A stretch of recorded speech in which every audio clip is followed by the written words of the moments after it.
Hello there. The following video is for those of us in anorexia recovery who wish we had extreme physical hunger, because we have all these hopes and dreams of all these wonderful foods that we want to eat now that we're really in recovery, or even if we're way down the line in recovery and yet we're getting full.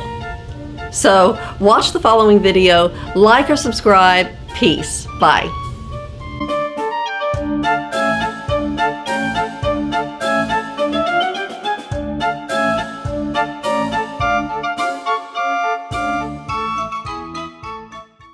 Hello there, my name is Billy Juliana. I'm 49 years old and I have a 40-year history of dealing with anorexia nervosa.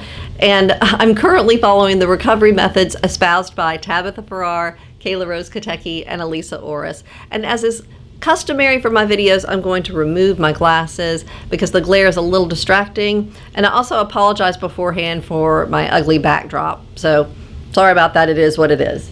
So jumping into today's topic, which is feeling disappointment and anger when you get full in anorexia recovery.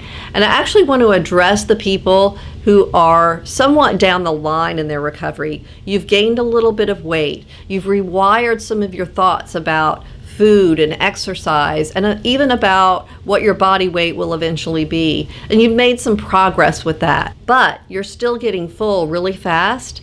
And that's making you angry and disappointed because you have all these ideas and dreams about the foods that you're going to allow yourself to eat, but you're getting full.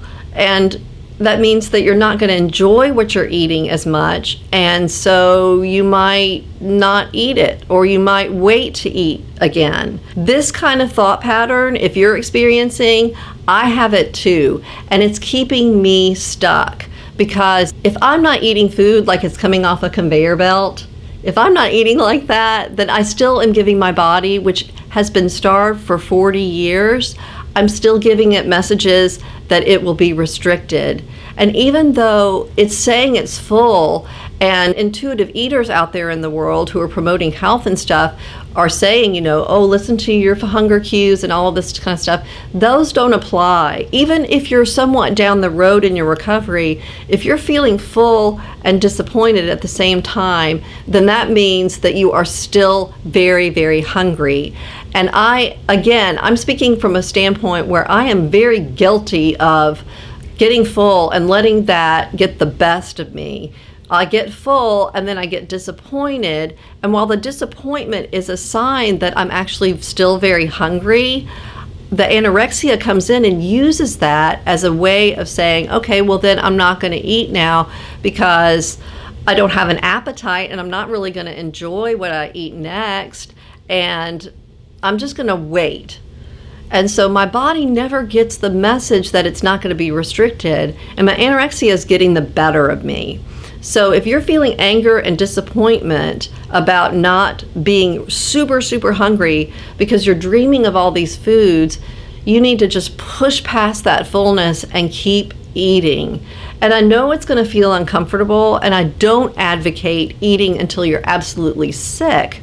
But you may have to go lie down a bit after you eat, and yeah, it may make you feel sluggish. You may not enjoy the food as much for a little while because you don't have that appetite for it. But believe me, everything will start revving up. For me, it has already started revving up because I've pushed past the fullness somewhat, but I've got a long way to go with actually really eating like food is coming off a conveyor belt, which is what I need to do because that's the way my brain is working. My brain is like donuts, pizza, cheeseburger, cake. Okay, you've got enough of that dramatization. That's the basic message. If you feel anger and disappointment as a result of being full, you are hungry. You need to push past the fullness and get in as much as you can eat.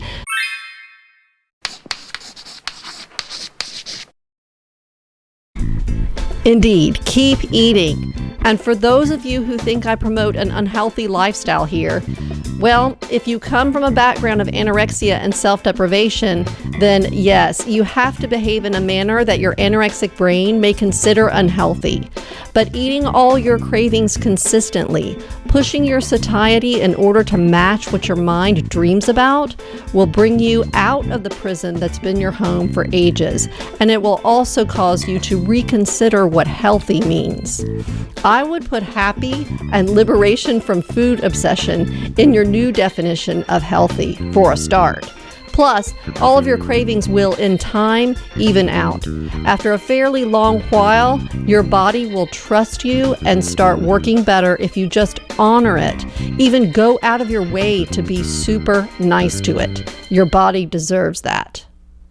Okay, so that was the basic message. I'm just filming a little bit of an outro here just to say that if you are full and feeling disappointed and angry, then you need to keep eating. Push past the fullness. Your body eventually will rev up its systems and you will feel hunger and you will feel a lot better. So, yep, just keep eating. Thanks so much for watching. Take care, everybody. Until next time, peace.